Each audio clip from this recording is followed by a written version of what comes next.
Hello friends, welcome to tasty pot. கோடைக்காலம் வெயிலுக்கு மட்டும்தான் சொந்தம் இல்லை, சில பழங்களுக்கும் அது சொந்தம் தாங்க. அதுவும் எல்லாருக்கும் ரொம்ப ரொம்ப பிடிச்சமான பழம். நம் தமிழரோட முக்கனிகளின் முதல் கனியான மாம்பழத்தில் ஒரு மில்க் ஷேக் செஞ்சு சாப்பிட்லாமா? வாங்க ஃப்ரெண்ட்ஸ், எப்படி செய்யலான்னு வீடியோக்குள்ளே போகலாம். நான் இன்றைக்கி ஐஸ்கிரீம்லாம் சேர்க்காமல் சிம்பிள் அண்ட் ட்ரெடிஷ்னலாக வீட்டில் இருக்க 3 பொருளை வச்சு 2 நிமிஷத்தில் செய்ய போகிறேன்.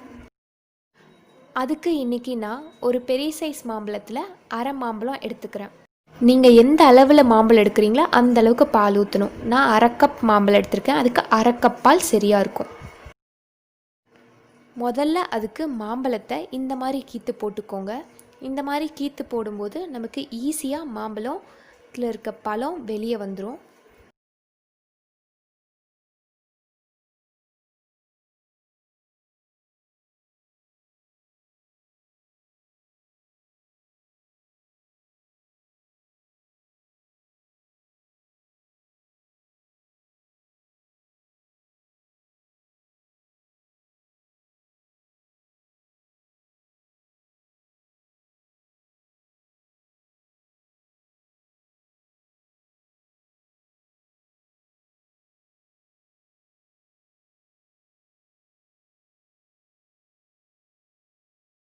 இப்போ நான் அரை கப்புக்கு மாம்பழம் அரிஞ்சிட்டேன்.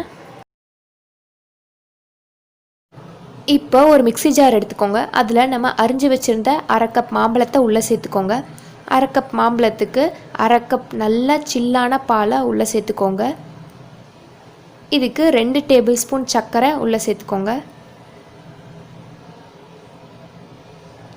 இது எல்லாத்தையும் நல்லா அரைச்சிருங்க.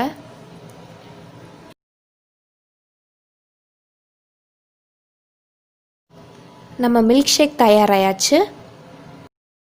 இப்போது ஒரு கிளாஸ் ஜாரில் 3லிருந்து 4 ஐஸ்கிரீம்ஸ் போட்டுக்கோங்க. ஐஸ்கியூப்ஸ் போட்டுட்டு நாம் செஞ்சு வச்சுருக்க மில்க் ஷேக்கை உள்ளே ஊற்றிக்கோங்க. ரத்த அழுத்தம், கெட்ட கொலஸ்ட்ராலை இதை நல்லா கட்டுப்படுத்தும். அது மட்டும் இல்லாமல் முகப்பருவை நீக்குவதில் கூட இது சிறந்தது. வைட்டமின் ஏ இருக்கங்காட்டி கண் பார்வைக்கும் இது ரொம்ப ரொம்ப நல்லது. நான் இன்றைக்கி மேலே டாப்பிங்ஸுக்கு பாதாம் கொஞ்சம், பிஸ்தா கொஞ்சம், செரிப்பழம் ஒரு 3, கடைசியாக ஒரு துண்டு மாம்பழம் இதெல்லாம் போடுறேன். அவ்வளோதாங்க ஃப்ரெண்ட்ஸ், கோடைக்கேற்ற சில் சில் மேங்கோ மில்க் ஷேக் ரெடி ஆயாச்சு.